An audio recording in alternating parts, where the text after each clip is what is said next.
கடந்த 50 நாட்களாக 100 முறை மேகதாது பிரச்சினை, காவிரி பிரச்சினைக்காக அனைத்து கட்சி கூட்டத்தை முதலமைச்சர் அவர்கள் கூட்ட வேண்டும் என நாங்கள் சொல்லியிருக்கின்றோம். ஆனாலும் கூட்டாத முதலமைச்சர் அவர்கள் நாளை தொகுதி மறுசீரமைப்பு சம்பந்தமாக தமிழ்நாட்டில் உள்ள மக்களவை, மாநிலங்களவை உறுப்பினர்கள் கூட்டத்தை கூட்டியிருக்கின்றார். மேகதாது பிரச்சினை, காவிரி பிரச்சினை தமிழ்நாட்டில் உள்ள மைய பிரச்சினை, மிக முக்கிய பிரச்சினை, வாழ்வாதார பிரச்சினை, விவசாய பிரச்சினை, உணவு பாதுகாப்பு பிரச்சினை, குடிநீர் பிரச்சினை. இது சம்பந்தமாக அனைத்து கட்சிகளும் அனைத்து கட்சி கூட்டத்தை கூட்ட வேண்டும் என்று சொல்லியும் கூட்டாத முதலமைச்சர் அவர்கள் இன்னும் இந்த தொகுதி மறுசீரமைப்பு சம்பந்தமாக மத்திய அரசு இன்னும் அறிவிக்கவில்லை. எப்பொழுது சட்ட மசோதா கொண்டு வருவோம் என்று தெரிவிக்கவில்லை.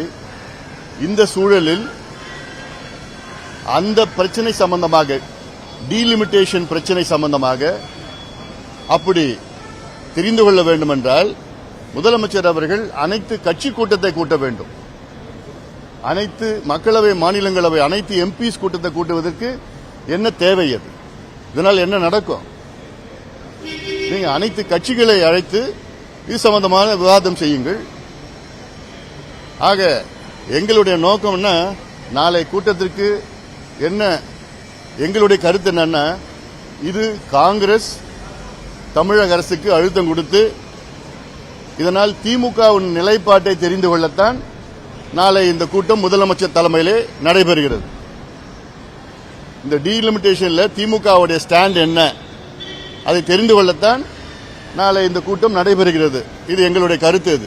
இது எங்களுடைய கருத்து மட்டுமல்ல, பொதுவாக அரசியல் தெரிஞ்சவர்களுடைய கருத்து. அதனால இப்போ தேவை இந்த மேகதாது, காவிரி பிரச்சனை. இப்போ தண்ணி வந்துடுச்சுன்னு அமைதியா இருந்துடக்கூடாது. இன்னும் எவ்வளவு பிரச்சனைகளுக்கு, சிக்கல் இருக்கு. இப்போ தண்ணி கொஞ்ச நாள் வந்துட்டு இருக்கு. இந்த ஆண்டு L Niño, super L Niño effect ஆண்டு. இந்த ஆண்டு இந்த பிரச்சனையை இன்னும் அதிக அளவில் கையாளணும். அதுக்கு அனைத்து கட்சிகளை முதலமைச்சர் அவர்கள் அழைக்க வேண்டும். அதுல என்ன ஈகோ எங்களுக்கு ஒன்றும் புரியல. சட்டமன்றத்தில் தீர்மானம் நிறைவேற்றி மத்திய அரசுக்கு அனுப்பி வைத்தா போதுமா? போதாது. சட்ட போராட்டங்கள்லாம் எங்களுடைய கருத்துக்களை கேட்க வேண்டும். கேட்டு ஒரு கூட்டு முடிவெடுக்க வேண்டும்.